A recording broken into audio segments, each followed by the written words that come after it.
Halo semua, perkenalkan nama saya Rifkal Parezi, mahasiswa Universitas Terbuka Kota Jambi dengan NIM 0571521135. Pada video kali ini, saya akan membahas proses lahirnya Pancasila mulai dari sidang BPUPKI Piagam Jakarta hingga pengesahan Pancasila oleh PPKI. Pancasila tidak lahir begitu saja, tetapi melalui perjuangan dan pemikiran panjang para pendiri bangsa. Dari sejarah ini, kita bisa belajar tentang pentingnya persatuan, musyawarah, dan sikap saling menghargai demi kepentingan Indonesia. Sidang BPUPKI, proses lahirnya Pancasila dimulai saat dibentuknya BPUPKI atau Badan Penyelidik Usaha-Usaha Persiapan Kemerdekaan Indonesia pada tahun 1945. Saat itu, Indonesia masih berada di bawah penjajahan Jepang, namun para tokoh bangsa mulai mempersiapkan kemerdekaan Indonesia, termasuk merumuskan dasar negara yang akan digunakan setelah merdeka nanti. Dalam sidang BPUPKI, beberapa tokoh penting menyampaikan pendapat mereka tentang dasar negara Indonesia. Tokoh-tokoh tersebut antara lain Muhammad Yamin, Supomo, dan Insinyur Soekarno. Pada tanggal 1 Juni 1945, Insinyur Soekarno menyampaikan pidato yang berisi 5 dasar negara, yaitu kebangsaan Indonesia, internasionalisme atau kemanusiaan, mufakat atau demokrasi, kesejahteraan sosial, dan ketuhanan yang Maha Esa. 5 dasar tersebut kemudian diberi nama Pancasila. Sampai sekarang, tanggal 1 Juni diperingati sebagai hari lahir Pancasila. Piagam Jakarta. Setelah sidang BPUPKI selesai, dibentuk Panitia 9 yang bertugas merumuskan dasar negara dengan lebih jelas. Panitia ini menghasilkan sebuah rumusan yang disebut Piagam Jakarta pada tanggal 22 Juni 1945.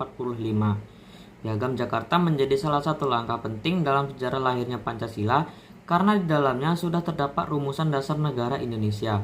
Namun, pada sila pertama masih terdapat kalimat ketuhanan dengan kewajiban menjalankan syariat Islam bagi pemeluk-pemeluknya. Beberapa tokoh dari wilayah Indonesia bagian timur merasa keberatan terhadap kalimat tersebut karena Indonesia memiliki banyak agama dan keberagaman masyarakat.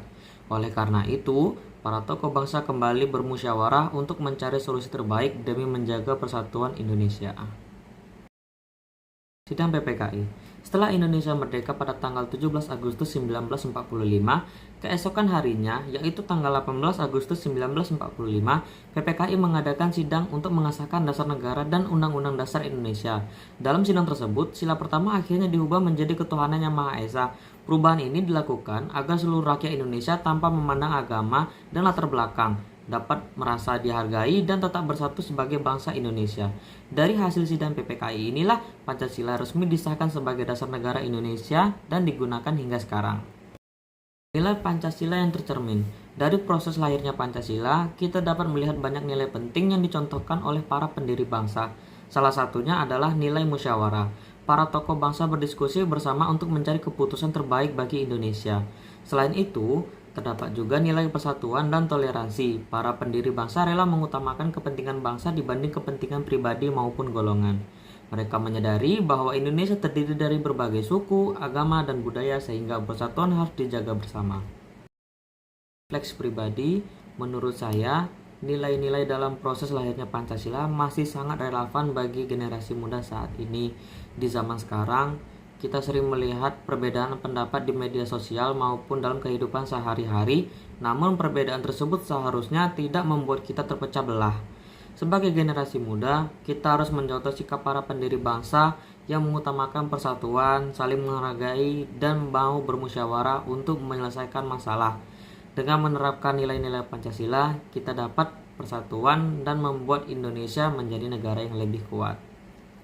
Terima kasih.